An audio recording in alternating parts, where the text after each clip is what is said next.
नमस्कार साथियों, कैसे हो आप सब। आज हम बात करेंगे बजाज की पल्सर RS 200 जो कि नया मॉडल आया हुआ है। तो इस बाइक की हम सर्विस करेंगे। तो फर्स्ट सर्विस पे बाइक आई हुई थी। इसका जो किलोमीटर आपको दिखाएं, कितना किलोमीटर चली है बाइक। 568 किलोमीटर चली है, जैसा कि आप देख पा रहे हैं। ये नया मॉडल है, नया वेरिएंट दिया है। बजाज का जो RS पहले वाला जो मॉडल आ रहा था उससे हटके इसके अंदर दिया हुआ है। तो इसकी फर्स्ट सर्विस करेंगे। पहली सर्विस पर बाइक आई हुई है, तो इसमें क्या क्या पार्ट डलेगा वो भी आपको दिखाएंगे और कैसे क्या सर्विस की जाएगी वो भी आपको बताएंगे, ठीक है। तो दोस्तों सबसे पहले आप शीट खोलोगे तो आप चार्जर को देखेंगे। चार्जर में आपको डिफरेंट देखने को मिलेगा। पहले बाइक में इस टाइप का चार्जर नहीं आता था, उसका पार्ट नंबर अलग था और इसका पार्ट नंबर आपको अलग देखने को मिलेगा। बैटरी में कोई चेंजेस नहीं किया है। ETZ9 साइज़ का इसके अंदर बैटरी लगा हुआ है। तो बैटरी वही है जो पहले आ रही थी। तो इस वाली बाइक की जो बैटरी को हम चेक करेंगे और इसके जो है बैटरी का लोड भी चेक करेंगे। ये सर्विस का जो भाग है वो सारे काम आपको करके दिखाएंगे कि इसके अंदर किस तरीके से सर्विस की जाती है। और पीछे का जो आप इंडिकेटर देख पा रहे हैं, ये चेंज करके दिया है कंपनी ने। इसी में आपको इंडिकेटर देखने को मिलेगा, इसी में आपको बैक लाइट देखने को मिलेगी और इसी में आपको ब्रेक लाइट देखने को मिलेगी। एक ही में 3 आपको ऑप्शन देखने को मिलेंगे लाइट के अंदर। ये वाली लाइट है, महंगी भी आती है और इसमें आपको इंडिकेटर भी मिलना है देखने को, लाइट भी देखने को मिल रही है। और नीचे वाली नंबर प्लेट लाइट आपको देखने को नीचे नंबर प्लेट के ऊपर ही दिया हुआ है। पहले पूरा ब्रैकेट आता था, उस टाइप का बंद कर दिया कंपनी ने। नए टाइप का ये नए वाले मॉडल में दिया हुआ है। पहले क्या है, अगर नंबर प्लेट लाइट ख़राब होती तो पूरी लाइट चेंज करनी पड़ती, जो कि 2500 रुपये की आती थी। महंगा पार्ट था, उसमें ये दिक्कत आ जाती तो पूरा चेंज करना पड़ता था। दोस्तों इसकी जो बैटरी हमने चेक की, वोल्ट सही है। इसका लोड को चेक करेंगे, बैटरी का लोड ख़राब तो नहीं है। हालांकि फर्स्ट सर्विस में बैटरी की दिक्कत नहीं आती, फिर भी हमारा जो काम चेक करने का है वो चेक करेंगे पूरा, ठीक है। तो बैटरी हमारी ओके दिखाएगी तो हम ओके की रिपोर्ट करेंगे, ख़राब है तो हम आगे रिपोर्ट करेंगे इसकी, ठीक है। तो इस तरीके से चेक करें अपनी बाइक की। बैटरी हमारी ओके दिखा रही है। वोल्टेज की 12.93 के आसपास वोल्टेज आ रहे हैं इसके। तो दोस्तों इसके बाद बाइक में कोई कोड तो नहीं आ रहा। जैसे चलते चलते बाइक के अंदर कोई कोड आता है तो उसको हम इरेज करेंगे और चेक करेंगे। अगर ये अपडेट मांग रही है तो इस बाइक को अपडेट भी करेंगे। तो सबसे पहले हम इसको कनेक्ट करते हैं मोबाइल से और चेक करेंगे कि इसके अंदर कोई कोड आ रहा है। अगर कोड आता है तो इसमें लाइट जल जाती है। मीटर के अंदर आप पीली वाली जो लाइट देखते हैं, इसको MIL लाइट बोलते हैं। अगर ये ऑन हो जाएगा, अगर कोई सेंसर ख़राब हो जाएगा।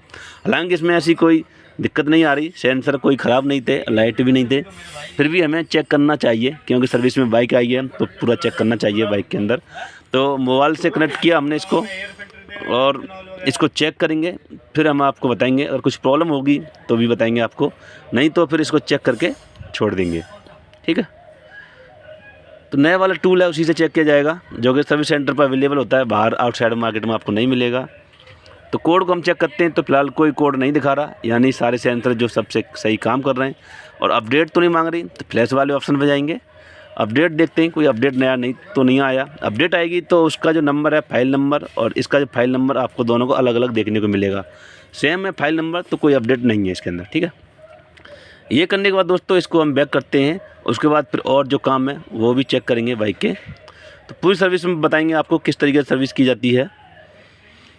तो दोस्तों वीडियो को चैनल को सब्सक्राइब अवश्य कीजिएगा और वीडियो को ज़्यादा से ज़्यादा शेयर कीजिएगा, ताकि किसी भाई के पास बाइक है और सर्विस करा रहे हैं तो उस बाइक में प्रॉपर काम हो पा रहा है कि नहीं हो पा रहा है, ये आप वीडियो में देख के आप बता सकते हैं।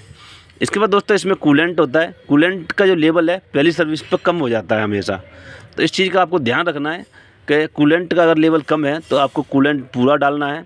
आप आगे की तरफ देखोगे तो यहाँ पे एक एक्सपेंशन टैंक लगा होता है, वहाँ पे आप उसके बोल्ट ढक्कन को खोलोगे तो आप अंदर की तरफ देखोगे तो आपको कूलेंट देखने को मिलेगा। और लेवल चेक करोगे तो साइड में आपको राइट साइड में यहाँ पे मिनिमम और मैक्सिमम के यहाँ पे निशान दिया हुआ है। आपको मैक्सिमम से कम रखना है और मिनिमम से ज़्यादा रखना है, ठीक है।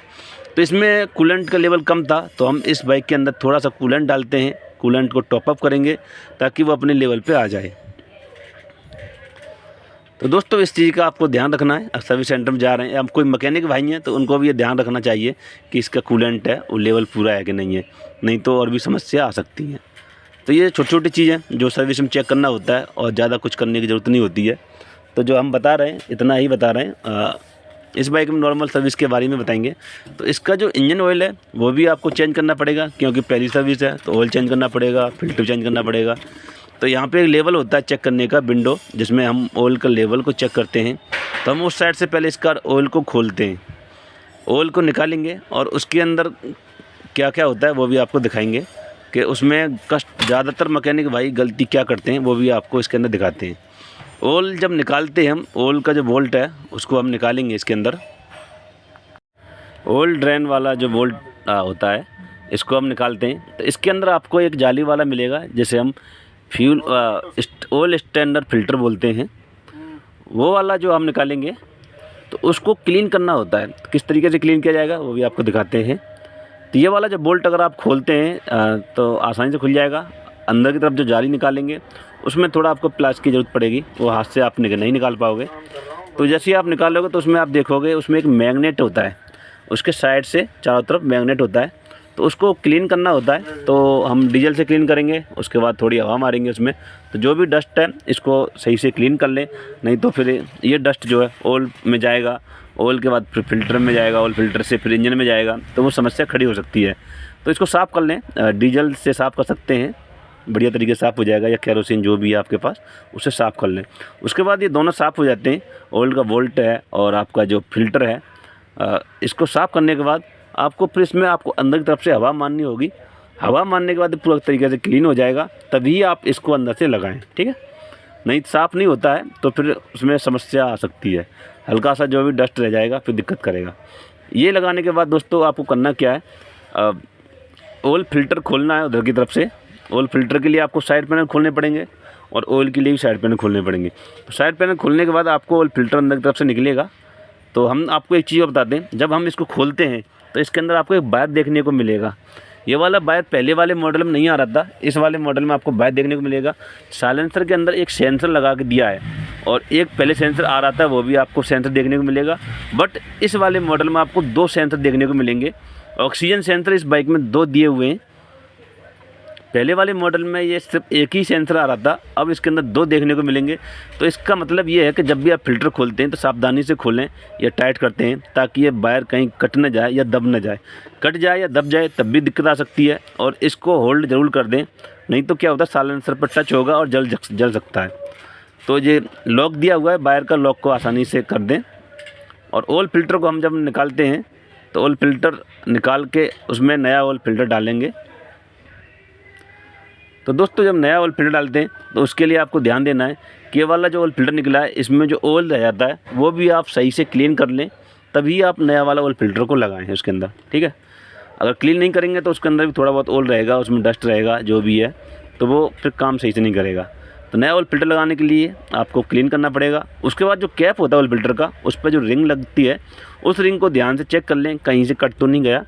और कट रहा होगा तो लीकेज की शिकायत बन जाएगी, इसलिए आपको चेक करना होगा, ठीक है। तो ऑयल फ़िल्टर लगाने के बाद उधर की तरफ जाएंगे, जो बोल्ट हमने खोला था ऑयल का वो हम लगाएंगे और स्टैंडर्ड वाला फ़िल्टर लगाएंगे। उसके बाद जो बोल्ट है उसकी रिंग को सही से चेक कर लें कि अगर रिंग इसका भी कटा होगा तब भी यहाँ से लीकेज की शिकायत बन जाएगी, और इसको आसानी से आराम से टाइट किया करें। ज़्यादा टाइट करेंगे टूटने के चांस ज़्यादा रहते हैं। दोस्तों ये करने के बाद आपको करना क्या है, इस बाइक में जो ऑयल है वो डालना होगा। ऑयल और ऑयल फ़िल्टर दोनों नए डालने पड़ेंगे। दोस्तों इसका जो ऑयल फ़िल्टर है वो आपको दिखाएं, इस तरीके का जो पार्ट नंबर लगेगा JG571014, जो कि 79 रुपये का आपको देखने को मिलेगा। और इसका जो ऑयल है, ऑयल का जो ग्रेड है 20W50 का ग्रेड का इसके अंदर आपको ऑयल डालना पड़ेगा, जो कि 1200 ml इसके अंदर ऑयल डलता है। तो ये वाला जो डिब्बा है 1 लीटर का हो जाएगा, और 1 लीटर की जो प्राइस है 550 रुपये का आपको पड़ेगा। उसके बाद 200 ml ऑयल लेना पड़ेगा आपको, जो कि 20-50 का ही लगेगा। और 100 ml का ही बोतल आता है जो कि 44 का है, यानी 44 रुपये का आपको ये देखने को मिलेगा। तो 2 बोतल ले लें, 2 बोतल के बाद ये 1200 ml हो जाएगा और ऑयल फ़िल्टर हो जाएगा इसके अंदर। तो जेन्युइन पार्ट ही डलवाएं और सर्विस सेंटर पे ही डलवाएं, जो कि ऑथराइज सर्विस सेंटर वहाँ भी डलवाएं। उसके बाद हम इस बाइक में ऑयल डालते हैं। तो ऑयल डालने के लिए आपको जो जार है उसके द्वारा या कीप है उसके द्वारा इसमें डाल सकते हैं। तो ऑयल पूरा ही डालें, ऑयल कम नहीं डालें। ऑयल कम डालोगे तो फिर दिक्कत आ सकती है, और ज़्यादा डालोगे तो वही दिक्कत आ सकती है। इसका जो कैप है उसकी रिंग को चेक कर लें, अगर कैप की रबड़ कहीं से कट रही है या मुड़ रही है तब भी ये लीकेज की शिकायत आ सकती है। तो दोस्तों इस बाइक में हमने ये सारा काम कर दिया, अभी कुछ काम और बाकी रह गए हैं, वो आपको बताऊँ करना क्या है। जैसे ही आप ये ऑयल डाल देते हैं, फिल्टर डाल देते हैं, उसके बाद जो फ्रंट का जो व्हील है वो आपको चेक करना है, टायर तो नहीं घूम रहा या डिस्पैड कहीं से आवाज़ तो नहीं कर रहे, उसको देख लें। और पीछे वाला जो व्हील है वो भी आपको चेक करना है, वो टायर तो नहीं घूम रहा या उसके जो डिस्पैड हैं वो भी आप चेक कर लें, घुमा के देख लें पहिए को। इसके बाद जो चेन है, चेन को साफ़ कर दें, आगे से भी साफ़ कर दें चेन कवर को खोल के, और पीछे से भी साफ़ कर दें, और चेन को सही से टाइट कर दें। फिर उसके बाद पहिए को दोबारा से घुमा के देखें टाइट तो नहीं हो रहा या फिर दिक्कत तो नहीं आ रही। दोस्तों कुछ काम और भी हैं इसमें जो टेस्टिंग के बाद ही पता चलेगा, कुछ दिक्कत है जैसे आवाज़ तो नहीं है चेन वगैरह। और मीटर को भी चेक कर लें, इसमें टाइम सेट करना है, सर्विस रिमाइंडर सेट करना है, सारी चीज़ कर सकते हैं। हमने पूरा नहीं बनाया क्योंकि बहुत लंबा वीडियो हो रहा है और आगे की तरफ बनाएंगे तो ज़्यादा लंबा हो जाएगा। तो मीटर में चेक कर लें कोई लाइट वगैरह तो नहीं आ रही या सही से चल रहा नहीं चल रहा। बाकी सर्विस सेंटर पर आप जब जाओगे तो अपडेट वगैरह सारा कुछ करके देंगे। अगर दोस्तों इसके अलावा कोई और दिक्कत लग रही है तो आप मुझे कमेंट कीजिएगा, मैं आपको जवाब 100% दूँगा। और चैनल को सब्सक्राइब अवश्य कर लीजिएगा और वीडियो को लाइक कीजिएगा ताकि आने वाली वीडियो आपको टाइम से मिलती रहे। तो धन्यवाद।